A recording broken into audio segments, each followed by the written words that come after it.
12 तक भजन सही था। यदि मैं आकाश पर चढ़ूं तो वहाँ है, तू वहाँ है। और यदि मैं अपना बिछोना अधोलोक में बिछाऊं तो वहाँ भी तू है। तो तू वहाँ भी है। खुदा का दास कह रहा है कि अगर मैं आकाश पर चढ़ जाऊं तो खुदा तू तो वहाँ भी है, और मैं अधोलोक में चला जाऊं और अपना बिछोना वहां बिछाऊं और मैं सोचूं खुदा मुझे यहाँ नहीं देख रहा है, और तू तो अधोलोक में भी है, क्योंकि स्वर्ग और पृथ्वी का सारा अधिकार तेरे हाथ में है। आमीन। आप और मैं खुदा से छुप नहीं सकते हैं। हमें जो कहा है ना, बच्चों को, बालकों को मेरे पास आने दो, बच्चों को मेरे पास आने दो, प्रभु यीशु मसीह जो, तो हमें बच्चा बन के प्रभु के पास आना है। समझ रहे? क्योंकि गुरु और मास्टर तो प्रभु यीशु मसीह हालेलुया है। इसलिए क्या है, उसका दास कह रहा है कि मैं कहां जाऊं। मैं अगर आकाश पे चढ़ जाऊंगा पंख लगाकर तो खुदा तो वहां भी हो, और मैं अधोलोक में चला जाऊंगा छुपने के लिए तो तुम वहां भी हो। आगे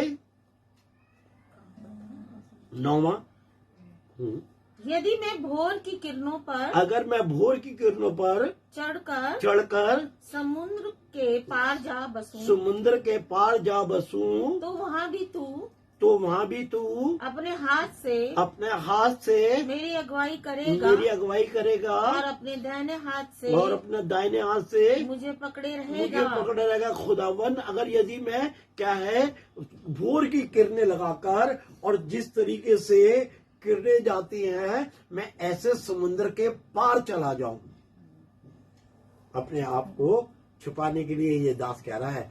मगर खुदावन अगर मैं सच्चा हूं तो तू वहां पर मेरी अगुवाई करेगा। आप और मैं किसी खतरे में नहीं पड़ेंगे अगर हम परफेक्ट हैं। हम उससे छुप नहीं सकते हैं, हम खुदा से छुप नहीं सकते हैं। वचन ये बता रहा है कि हम खुदा से छुप नहीं सकते, और हम चाहते हैं कि खुदा हमारी अगुवाई करे, हमारा हाथ पकड़कर हमें थामे रहे। तो बड़ा जरूरी है मेरे बहनों भाइयों कि हम अपनी तमाम चीजें खुदा के सामने रखें। हम मनुष्य हैं, खुदा भी जानता है कमजोर हैं ये, खुदा जानता है ये कमजोर हैं, मगर अगर हम खुदा के सामर्थ को, क्योंकि प्रभु यीशु मसीह कहते हैं मैं जाता हूं और तुम्हारे लिए एक सहायक छोड़ के जाता हूं, पवित्र आत्मा, जो तुम्हें समझाएगा और सिखाएगा। हालेलुया। अगर हम हमेशा खुद प्रार्थना में खुदा से कहें खुदावन तो अपने आत्मा का मुझे दे, जो मुझे समझाए और मुझे सिखाए, खुदावन आपकी मेरी मदद करने के लिए तैयार। हालेलुया। जरूरत तो ये हम, उसने कहा मांगो तो तुम्हें दिया जाएगा। हम दुनिया भर की चीजें मांगते हैं, खुदा बड़ा घर दे दे, गाड़ी दे दे, घोड़ा दे दे, ये हम इन बातों से बड़े खुश होते हैं। वचन में लिखा है तुम नाशवान वस्तु मांगते हो जो कल खत्म हो जाएंगी। हम वो नहीं मांगते कि खुदा तू पवित्र आत्मा दे, जो मैं इस पृथ्वी में भी आनंदित रहूं और मैं तेरे पास भी जाऊं तो मैं आनंदित रहूं। हालेलुया। जी हाँ।